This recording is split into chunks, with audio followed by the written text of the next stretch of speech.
So, this morning, I wrote this morning.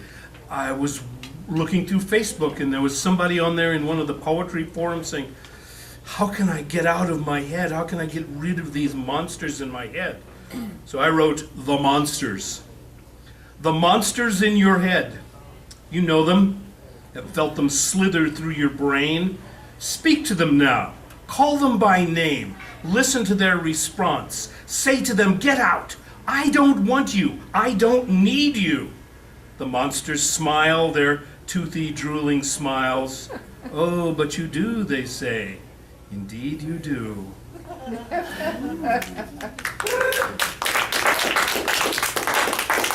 And many of us go through life. We move places, we write poetry because we're trying to find ourselves. So I wrote, Finding Myself. I went on the journey to find myself.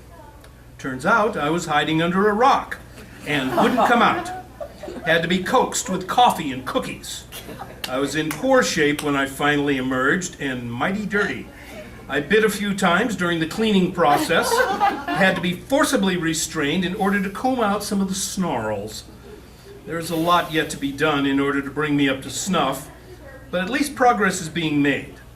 I am amazed at how easy it was to find me. I was right there all along.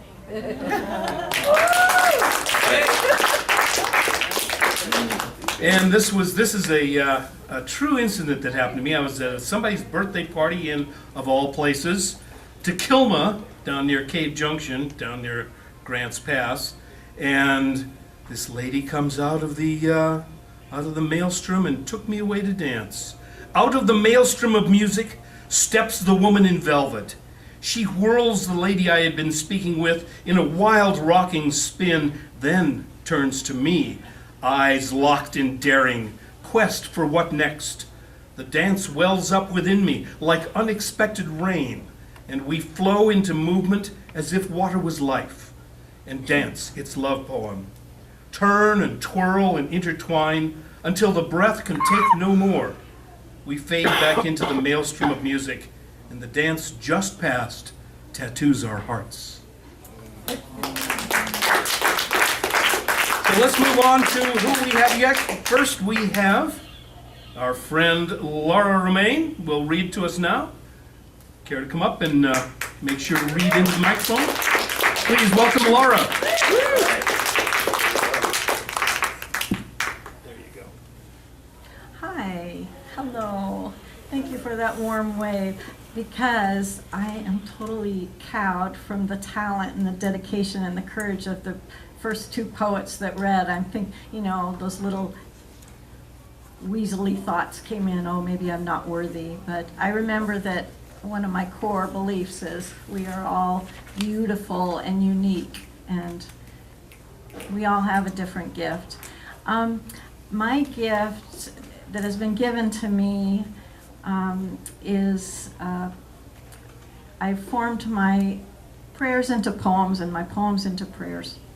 And this book, Breathing Spirit, the subtitle is Prayers for the Emotional and Frequently Frantic but Often Grateful. And it is non-religious, and it is here in the bookstore, and it's not in the religious section, which I'm happy about. It is in the personal growth and development section. And each prayer is titled by an emotion that instigated it. And if I was writing it today, it would probably be much more emotional. I've been feeling very badly about current events in the world lately. And then poor Hawaii had to sustain 38 minutes of thinking that a missile was coming at them yesterday by mistake. So I'm starting out with one called Discouragement. It's a messed up world you've got here, Source, and that is putting it quite mildly. It's clear no one is getting out of here alive. Still, the question continues to confront me. How should I live right now? The rule of treating others as we would want to be treated is probably the best advice I have ever heard. But when I'm feeling as hurt exhausted and angry as I am right now, that advice can be so very, very hard to follow. P.S. Sweet Spirit, thank you for accepting this as the best prayer I have today.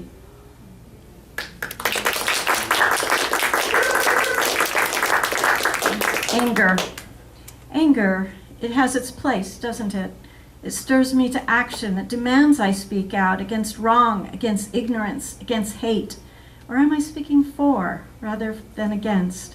For thoughtfulness, for love, for justice. Guide me, Spirit. Guide me, awesome light. Keep me in your narrow path. Speed me past temptations to sin by allowing my own judgments to rule me. Speed me past those hasty judgments, judgments lacking sufficient light. Keep me moving forward and remind me not to replay and rehearse my anger. Slow me down only when I arrive at the place of hearing your almost silent but quietly whispering inner direction, which I can depend upon for guidance. Guide me to my next word, my next action, my next thought, opening to my next emotion. I confess that sometimes anger is a thrill, and sometimes it is ugly, but sometimes anger is a small gathering around a fire that craves truth, truth to feed it, to color it, energize it, and give heart to its necessary right action, which allows resolution back to calm. Help me to feel anger in all its phases. Help me to recognize the forward tilt of my emotion. Am I drawn to my justice or your justice? Yours is the true light that never extinguishes. Yours the purifying white heat that will do us no harm. I am thankful for your company in the ride of my emotions. Guide me today.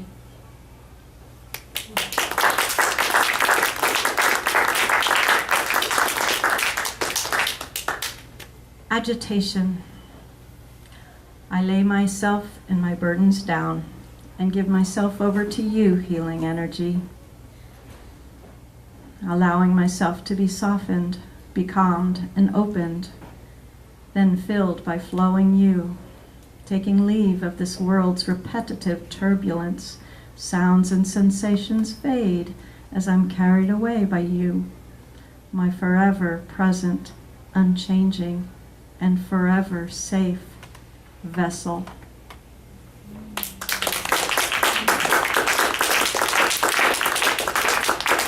Gratitude for direction.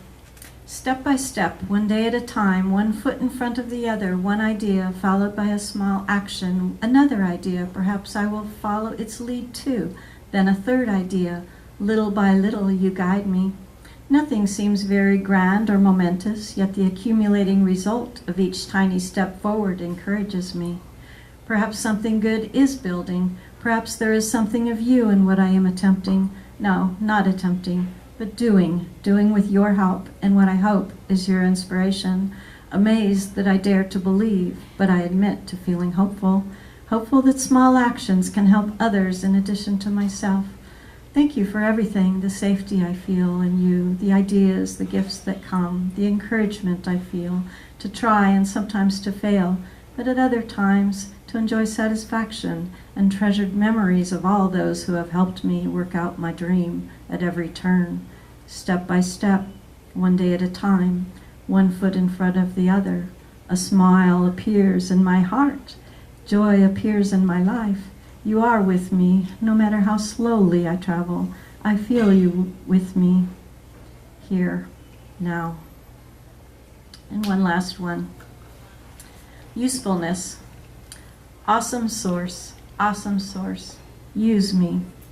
Fill me, sweet spirit, heal me, so I may be of use to you, to your world and its children, to my children and their children, and to your fantastic and terrible, terrifying and miraculous, complicated, astounding, creating, dying, wounded, sighing, but still respiring and aspiring world of creatures great and small. I am infinitesimally small among your creations, awesome source, but I still request for you to use me.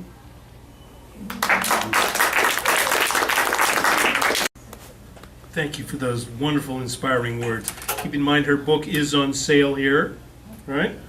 All right. We have next up a gentleman named Lawrence Roper. Lawrence, come on up.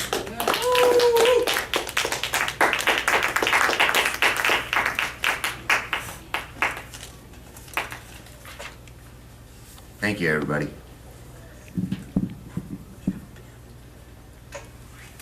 Just a couple little short pieces here,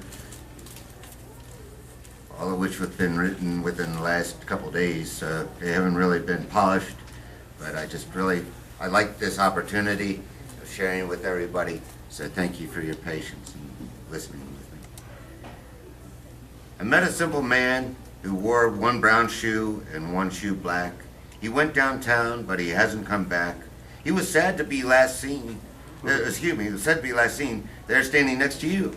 He had one shoe green, the other one was blue. But then he disappeared, which I think is kind of weird.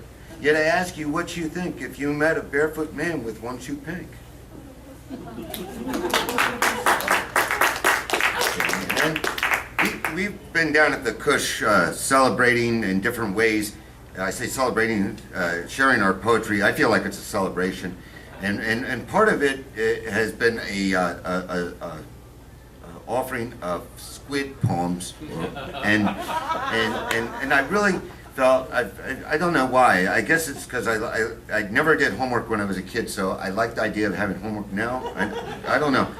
Anyway, so now I have one little offering on that track, which goes: a squid with a sex vendetta made love with a bowl of spaghetti. Said the squid, who had more legs than eyes, I hope he's not like the rest of the guys, for this is the worst and I'll never forget it.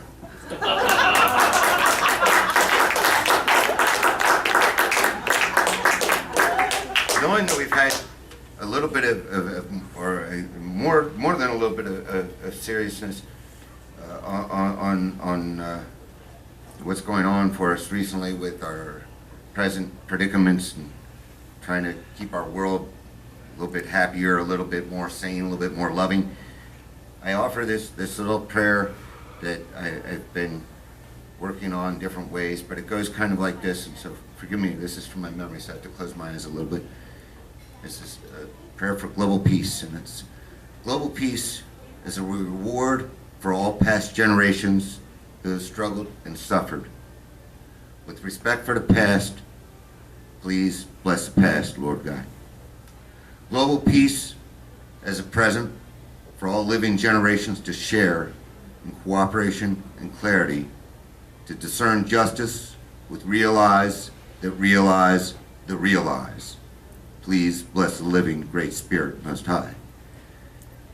Global peace for all generations yet to come, in abundance and diversity and harmony and beauty. Please bless the future Mother, Father Divine.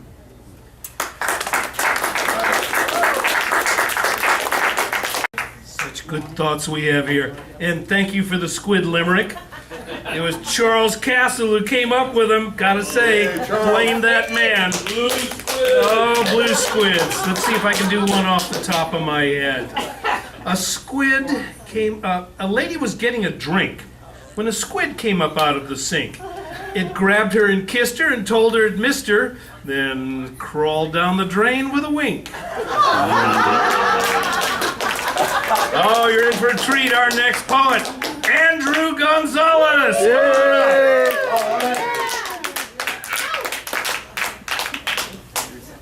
How is everybody doing today?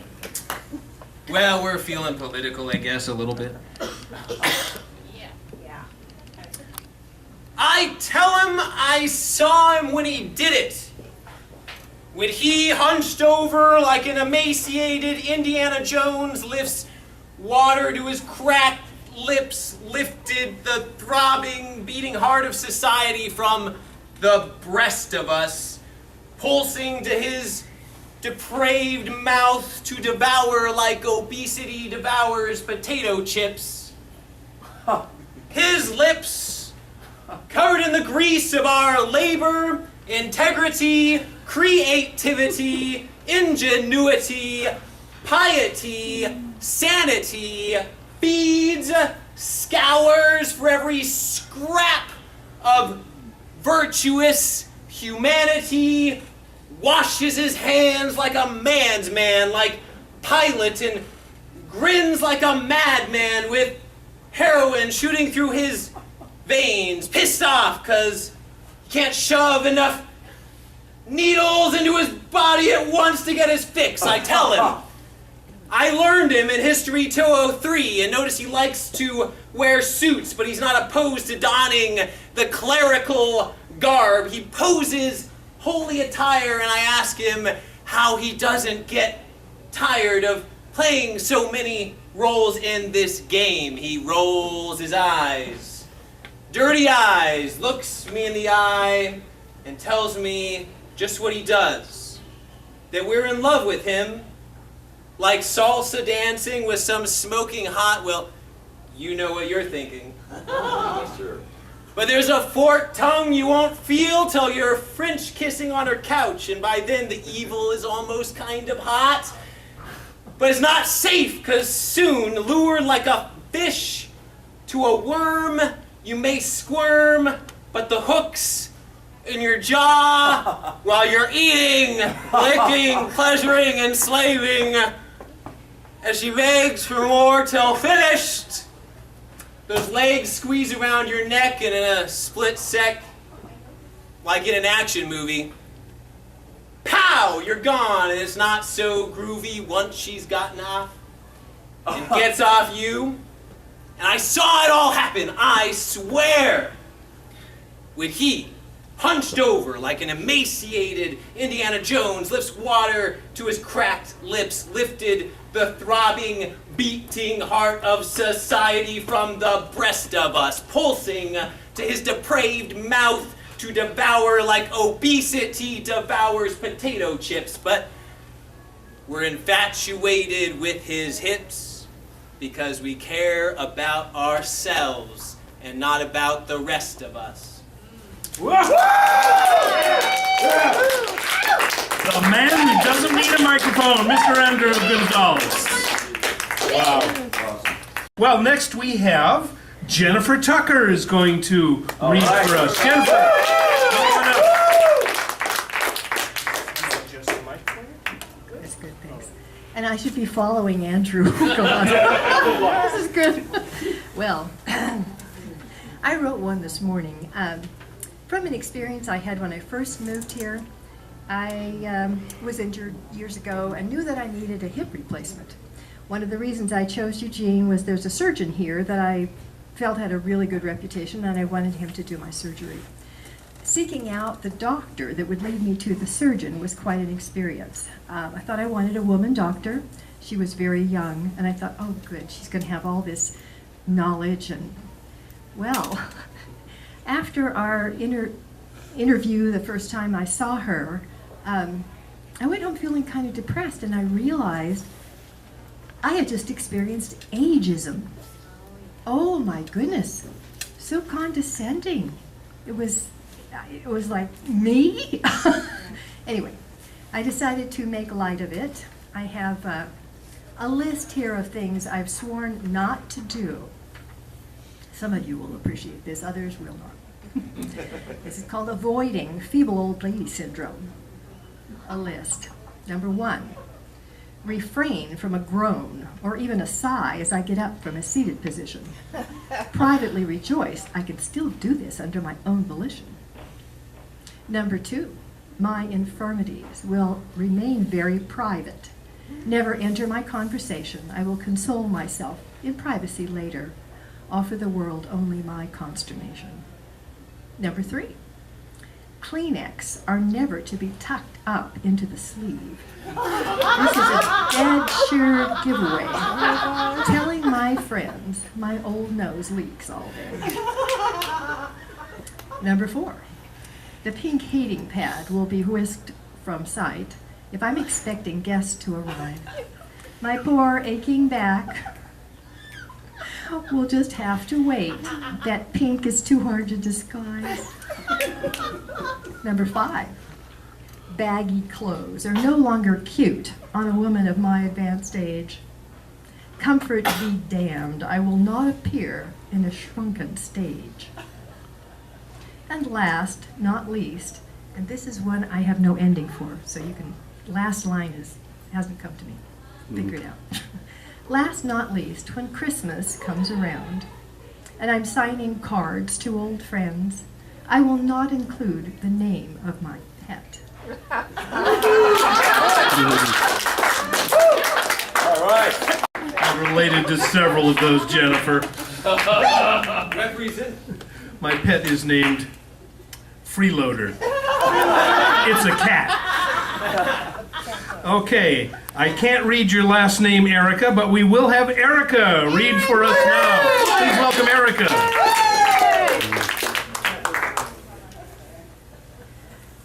Let's see here. There you go. Hello. Hello, hello, hello. So I usually write music, so I figured I would read my lyrics from my latest song. Okay. I don't have a name for it yet, but it'll come to me. The will of man can't heal the land. The world is dying, and we're not really trying hard enough. We sow the land for pipelines and landfills, all to fill the holes in our souls. Humans are greedy, and humans are needy. How can we do better for the world and ourselves? How do we heal when all we do is steal? How do we help more than ourselves? How can we save the earth, and how can we heal the hurt? How can we erase the scars? How do we start? Oh, are we going to change, or will it be too late? We steal from the poor and give to the rich, and if you speak out, you'll sound like a... Sure. How can we treat each other so? How do we heal when all we do is steal? How do we help more than ourselves? How can we save the earth, and how can we heal the hurt? How can we erase the scars? How do we start? Thank you. All right. Next, we have Mr. Leo Rivers representing Come on, Leo. Leo the Leo. Cottage Grove. Come on up, Leo. If you were Yep, he's walking out from behind the video camera as we man and speak. his camera. Ladies and gentlemen, please welcome Mr. Leo Rivers. Yeah. Something our second reader said made me write a poem in the middle of the delivery of the poem she was doing, and here we go. It's called The Book Lover. Mother Earth, snug as a fly in a cocoon of electronic spider webs, made mad with methamphetamine data streams and Bitcoin bought Barbie maidens with ball-bearing eyes and Rubbermaid thighs. I eschew the CPU for a book bound in leather like an old shoe. At the Genius Bar, I'll turn my back on the Kindle and Nook. I choose to go home with a book. And the background of that is I don't like reading off electronic devices. I prefer things I can touch.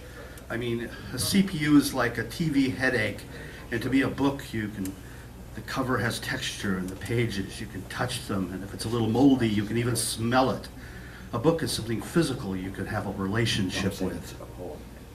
And speaking of relationships, this is a poem about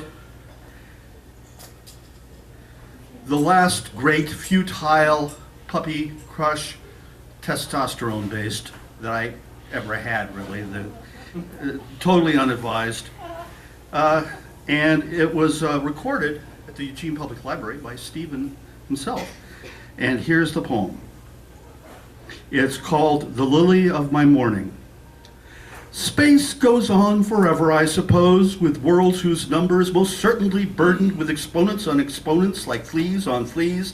And here on this round world below, 7 billion women and children alone make enough mouths to feed 700,000 Cottage Grove-sized cities. My point being, each such community on Earth, or on all those distant worlds without end, need a shop to buy pastries, drink coffee, and talk with their friends.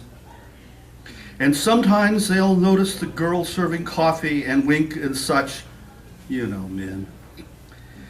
Remembering high school football games, a tour in the Army, or some long-forgotten election whose outcome still offends them. Like I said, you can count on men to be full of big talk and little sins.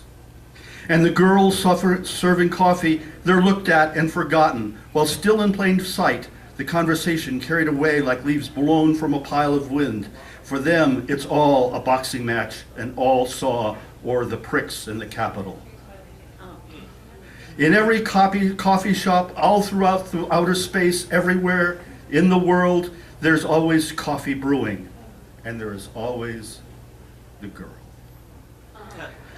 There's always the denizens, too.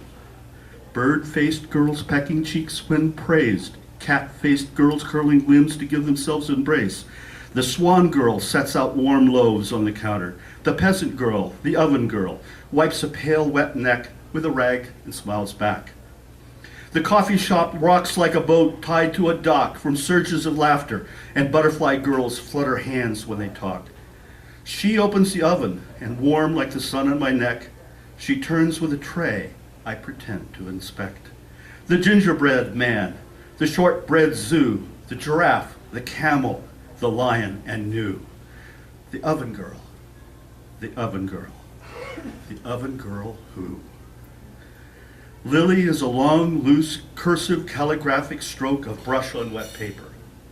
Her fawns fold and cross the way a young girl's arms do, above the belly, below the breasts. Her bloom like the sun's face behind the fog, her line like a ballerina leaning on the bar before a mirror. I feel it is my breath that moves her, like a leaf on a puddle which reflects the high clouds. A single word would shatter all of this. Her shirt rides up and I can see a cuticle of belly, like the first crescent of the moon, Mona Lisa curve of mirth. I suspect she knows. A girl on an urn ancient as the ache of Sappho, a lily careless dropped into a vase, the fragrant center of her space. The oven girl who, in singularity of place, is a secular Madonna, unhurried, her unhurried orbit all a coil, a female butterfly in cocoon. Every day she sees, that's me, and her eyes say, that's you, but no, not who. Every morning it was coffee, every morning it was you. I didn't at all know you, and maybe twice a week the winds of want still blow through. But you are the oven girl, my oven girl is you. Lily, she, Lily who sees me with my book and brew, but I'm not really reading, inside I'm grieving. Love unsaid is love untrue. Lily, I have something I need to say. You need to hear the truth, don't you? Lily, I begin. And then the Hippo sisters burst in with a rash of rain and argument and wind. The old woman Gibbons glared to slam the door for them. And then, floured with and salty with and sugared with, the oven girl. She turns with a tray I pretend to inspect. The gingerbread men, the shortbread zoo, the giraffe, the camel, the lion, and gnu. Lily, my oven girl, like her tray of cookies too. Her tray of cookies, so like a little zoo. Thank you. All right.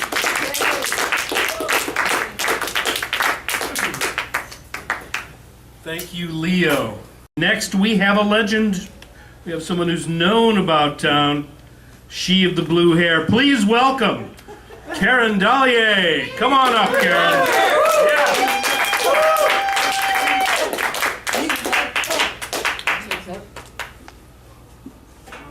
Get this out of here. Yeah, there we go. Hold on to here. Let me unhook you. Okay. Thanks, You're a free Joseph. spirit now. Thank you. My name in Hebrew means ray of light. In Greek it means purity. I would love to find the origin of every living being or past being, the meaning of their name. It's a very personal thing, of course, because I think a lot of us don't know what our names mean in other languages or periods of time. I found out a few years ago that Karen is an old-fashioned name now. It wasn't when I was young because there's many girls named Karen. But what I'm going to do is I'm going to, there's a time and space for everything. We look into ourselves and we find ourselves innocuously there. As I speak these words, as I write them in thin air, I realize I'm a junkie for love.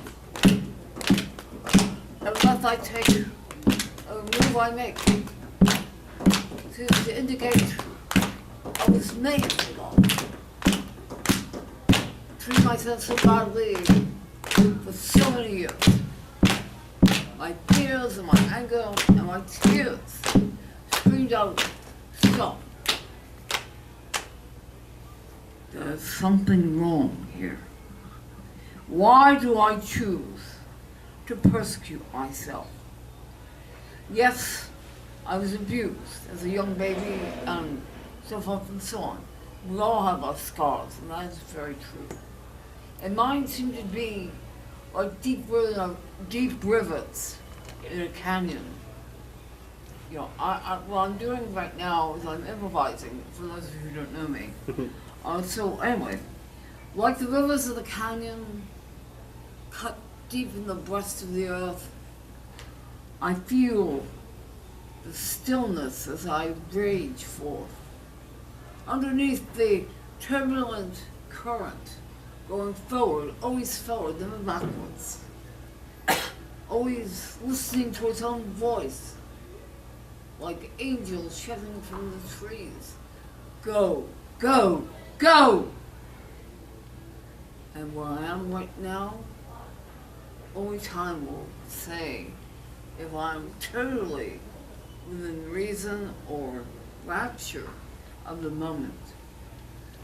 Every day I wake and I think, hey, I'm alive. And yet everything seems like a dream. And it is a dream. I realize I'm captured in someone's inner eye fashion. And there I stand transparent at the shore. The roar of many people, one voice integrated into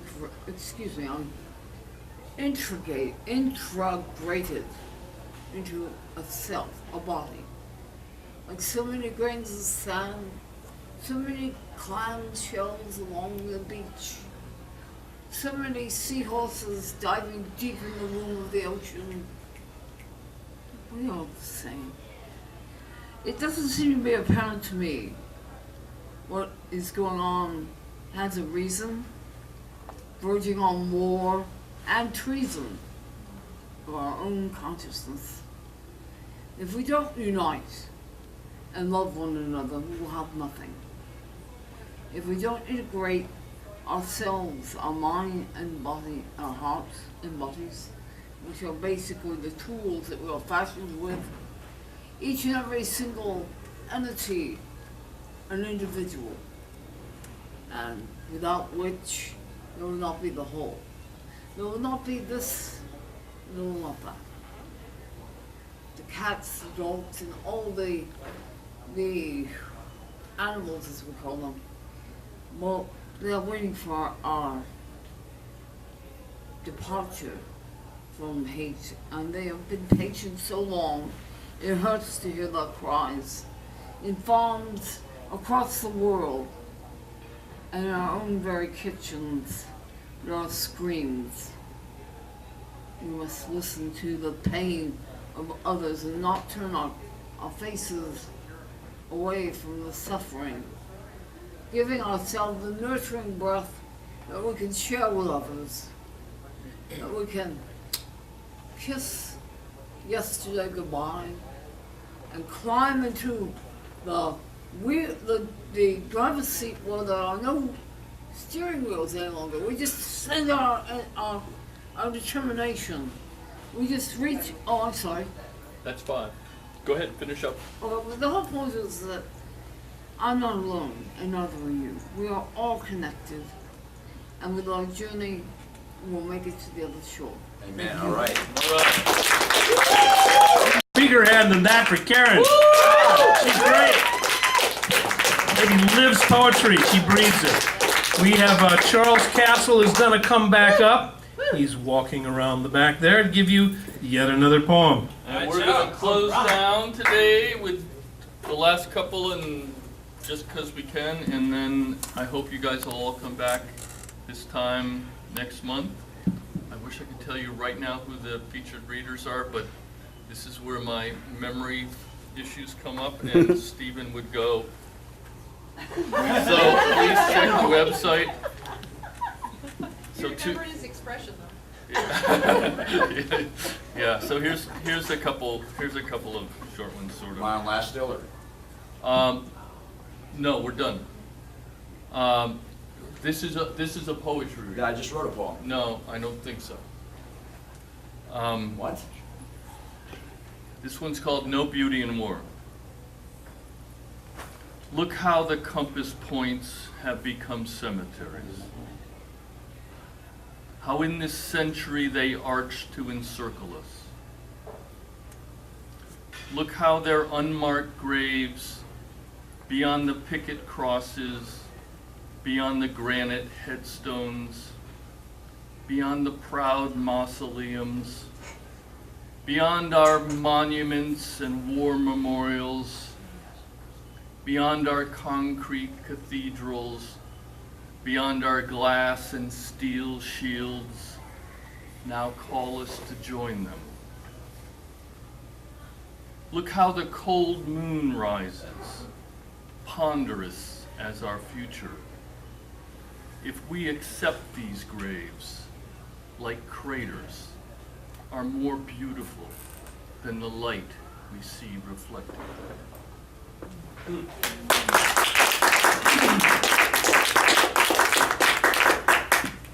So, I think one thing we can agree on is that we live in a beautiful place. We live in, I think, one of the most beautiful places on this continent. I grew up on the other shore, and it took me a while to get here, and I couldn't be happier being here. So this is an Oregon. It's called Oregon. Cool as the breeze off Mount Hood's shoulders, regal as Multnoma's falls, beacon bright off Astoria's headlands, silver and gold, Columbia, your crown. Come, John Day, in your morning colors, sun warm from the serpentine east border, Deschutes through your stone spillways, Santiam and sandy clear in your promise.